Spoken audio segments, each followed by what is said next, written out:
থাকলো নাকি? না স্যার।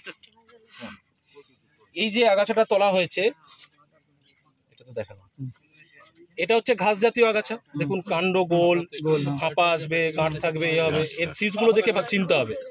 এর বাংলা নাম হচ্ছে কাঁকড়া ঘাস। কাঁকড়া ঘাস, চওড়া পাতা না ঘাস। চওড়া পাতাটা ঘাস না, চওড়া পাতা মানে পাতা চওড়া, আর তাতে শিরাগুলো বিভিন্ন রকম ভাগ থাকবে। পাতাতে যে শিরা থাকবে জালের মতো থাকবে। আর এটা হচ্ছে সরু পাতা, বা সরু পাতার মধ্যে আমাকে দেখতে হবে ঘাস না মুথা। তাহলে এর কাণ্ডটা হচ্ছে গোল, গাঁট রয়েছে। যদি তেকোনা কাণ্ড সলিড হতো তাহলে হতো মুথা।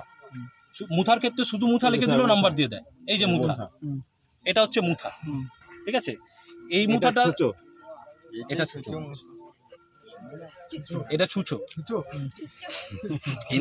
ইন্দুর নিয়ে যাই হোক বলছি যে এটা হচ্ছে ঘাস জাতীয় আগাছা। এর বাংলা নাম হচ্ছে কাঁকড়া ঘাস, ডিজিটারিয়া স্যাঙ্গুইনালিস। আর একটা স্পিসিস হয় ডিজিটারিয়া সিলিয়ারিস।